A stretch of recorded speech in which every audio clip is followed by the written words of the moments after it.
seetetet mbokk mi maa xam nga ni iblis saa bu xëyee lan moo nekk liggéeyam. Iblis toujours li ko depuis suñu maam Adama alayhi salaam ba mu juddoo ba kerek kii mujjaa judd si xeetu Muhammad sallallahu alayhi wa sallam. Est-ce que xam nga lan lay iblis di liggéey? Leen rek mooy liggéeyam, mooy toujours day fexe yow ba yow mi man mi ak ñeneen ñi nga xam ne suñu ay morom lañ ñu fexe jàdd si yoonu yàlla bu ko defee ñu bokk si ñi nga xam ne ñooy dem safara.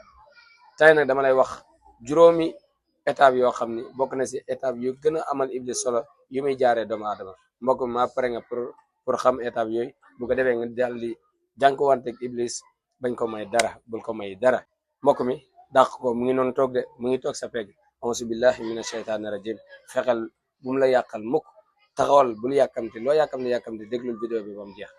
ba si njëkk mooy lan, toujours day fexe yow mi man mi ak ñi nga xam ne ñooy suñu morom lu muy njëkk étape bu muy njëkk a def mooy lan, day fexe ñi bokkaale yàlla noonoo ak yàlla, ñun ak yàlla ñu bañante, ñun ñu bañ yàlla.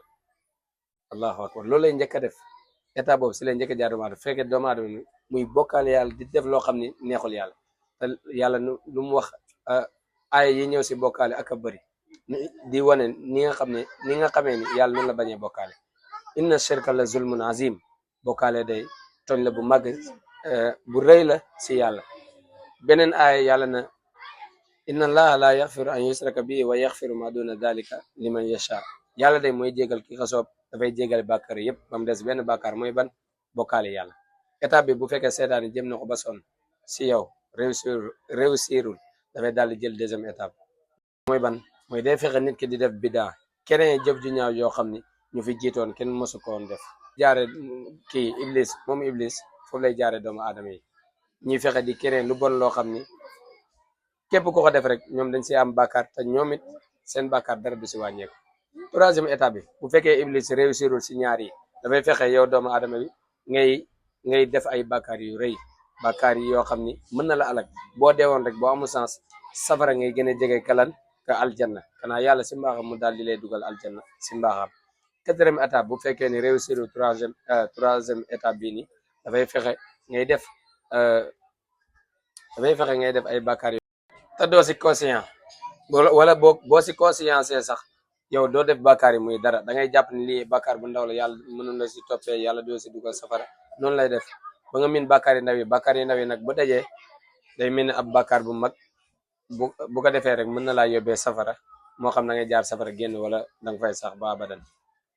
léegi nag cinquième étape bi bu fekkee iblis réussir 4 étapes yi nga xam ne moo gën a am solo, cinquième bi mooy day fexe yow lu baax am na mais lu gën a baax am na, mu fexe yow ba ngay def lu baax kese bàyyi li gën a baax.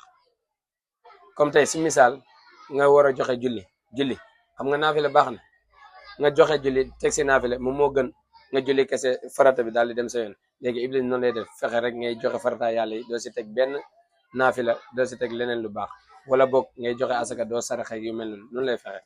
5 étapes yi nii jàpp naa ni gëm naa ni bis boo ko fàttee jàppal ni iblis mi du am accès bu bëri si yow, wala boo amul sens sax du si am accès.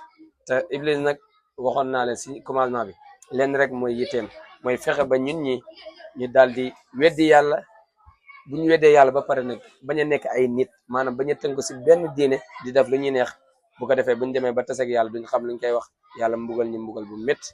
loolu rek mooy yéenam, xëy ba ngoon matin soir midi lépp lii rek mooy liggéeyam, fexe ba sëy di tas, xarit yi di mbokk yi di dagg, xarit yi di mero. loolu rek mooy liggéeyam. kon gaay bu leen bàyyi iblis waaye, wala buñ bàyyi iblis muy jaxase suñu xel di ñuy def loolu ko neex, di ñu jaarloo fu mu bëgg.